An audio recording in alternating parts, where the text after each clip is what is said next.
This is the Adidas Boston 12, and I've covered over 100 miles in them now. And if you stick around, I'll let you know why I think these might be one of the best running shoes of the year.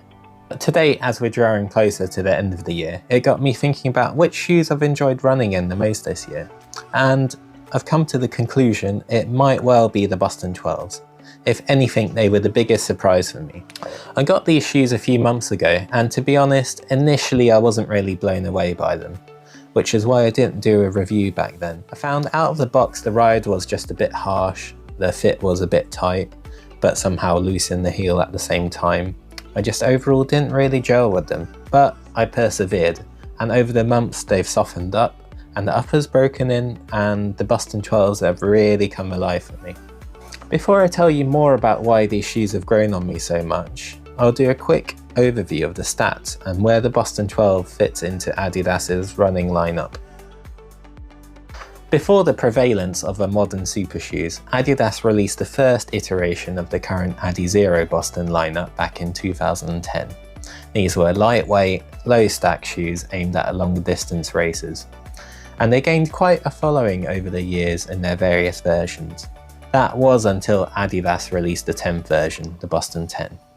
These had a massive redesign and were a shift away from the low stack, lightweight ethos that earlier models had. The 10th iteration introduced a higher stack height, more weight, energy rods in the heel, and the marketing changed from using these Bostons as a racer to using them more as a daily training shoe. This alienated a large part of Adidas Boston's existing fan base. Overall, most people agreed the shoe was really stiff and not very responsive on foot. When the 11th version released, it was still met with the same criticism. The Boston 11s were still a bit dead. So for number 12, Adidas have had a major rework of this shoe in both the upper and the midsole. They've dropped down to 286 grams in my size 10.5 UK, and that's mostly due to a reduction in stack height, now 37mm at the heel and 30.5mm at the forefoot, and through the use of more Lightstrike Pro in the forefoot and a new Lightstrike 2.0 foam in the heel. To give the shoe a bit more snap, they've updated the glass fibre energy rods, making them run the full length of the shoe instead of only half in the previous model. The aim of these shoes now is to sit underneath the Adidas Super shoes as a sort of everyday training companion. Now that you've had a bit of background to the Adidas Boston 12s, I'll give you my opinion on what makes these shoes quite special, so let's dive in. Let's talk weight. The weight's only dropped about 10 grams in my size over the previous version, but somehow the shoe feels much lighter than it actually is on foot. I also run in Saucony's Speed 2, which by all accounts is a very lightweight shoe coming in at 246 grams in my size. And even though in reality the Bostons are about 40 grams heavier, for me they feel pretty similar in weight when wearing them both. The lightweight feeling has contributed to me grabbing these shoes for a variety of different runs, from very easy runs to even fast intervals. They still might not be aimed at racing like the earlier models, but with the 12th version, you can certainly tell some of that racing DNA has been put back into the shoe. To put it this way, at the moment I'm doing a daily running challenge, and some days I really do not feel like going out, especially now that we're in the UK's dark cold winter. But on those days I'm normally reaching for the Bostons, as I know they don't require a lot of effort to run in, and I think the lack of weight is a big reason for that. Secondly, I'm going to give this midsole a mention. Here Adidas have made the biggest changes. They haven't just lowered the stack height a bit and left it at that. They've increased the amount of their premium Lightstrike Pro foam in the midsole, and also swapping out their old Lightstrike foam for a new softer redesigned Lightstrike 2.0 foam. The Lightstrike Pro foam is the most abundant in the forefoot area and is the softer of the two foams, with the Lightstrike 2.0 foam being located mainly in the heel, providing a bit of extra stability.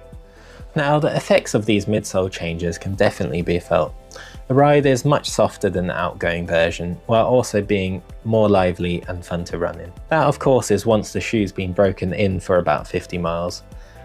As I mentioned earlier, it wasn't love at first sight for me, but I'm so glad I stuck with it. Most of my faster, longer runs I tend to do in the Adidas Prime X, and Although the Bostons are nowhere near as soft, they somehow capture a bit of that excitement I feel when running in more premium racing shoes, which I think is a huge compliment to this shoe, which is mainly aimed at being an everyday daily driver. They would definitely be a good training companion to anyone who likes to race in the Adidas Pro or Prime X series of shoes.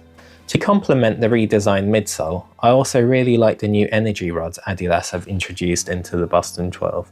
Now running the full length of the shoe, these rods are designed to take the downwards energy of your running stride and convert it into extra energy on the toe off, giving you a bit of a boost. Unlike most super shoes though, these rods are designed to move independently under each toe, and being glass fibre, they make the shoe a bit more flexible and less harsh. To describe these rods working in practical terms, it feels like you're getting a subtle nudge in the back, rather than that running on springs feeling some other brands give their carbon-plated shoes. Although the midsole and redesigned energy rods are the star of the show, I also need to give a mention to this upper design. It's made of a coarse plasticky mesh made out of partly recycled materials, and to be honest, when I first got the Boston 12s, I was worried about getting blisters due to how rough this material felt compared to some other shoes out there. For example, listen to this. Then compare how it sounds to the softer material on the Asics Gel Nimbus 25s. The material on the Boston 12 sounds quite abrasive, doesn't it? But to be honest, once I've broken the shoe in a bit, I haven't had any issues with the upper being uncomfortable at all.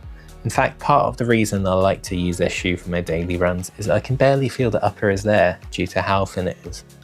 Lastly, I'm going to talk about cost. Although I can't exactly call this shoe cheap coming in at £140 here in the UK, I'm struggling to think of any other shoe out there with a full-length composite plate that comes in for a similar price. Its main competitors in my view are the Saucony Speed Free at £165 full retail, the Asics Magic Speed Free at £160, and possibly even the Nike Tempo Next Percents, which at full retail are an insane £190 now. Once you factor in the competition, I think it makes quite a compelling argument in favour of the Boston 12s. Continuing with the theme of value, we haven't even mentioned how well recent Adidas shoes have been faring in terms of durability. This is what the Boston 12s look like after 170 kilometers. They look practically new, there's not much wear on them at all. This is my pair of Adidas Prime X, and this is how they look after 800 kilometers. There's a bit more wear here, but it's still very usable.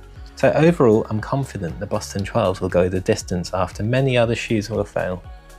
Also, it's been a few months since Adidas have launched these shoes, and there's some deals popping up already. So if you can get these discounted, I think it's a no-brainer personally.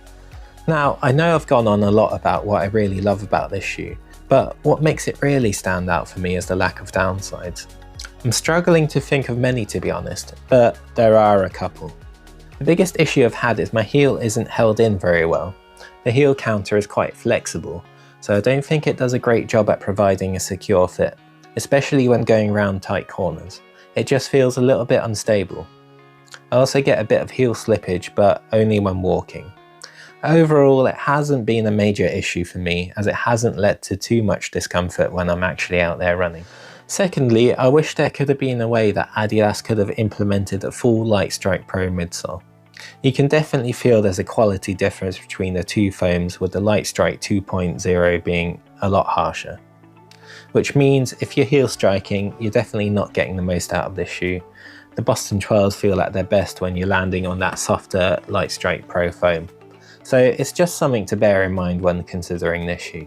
Lastly, the only other gripe I had, and it's a small one, and I'm really clutching at straws here, but the laces could be a bit more grippy. I'm not sure if it's just me, but they seem to come undone a lot more often than any other shoe I'm running. But again, this is just a small issue.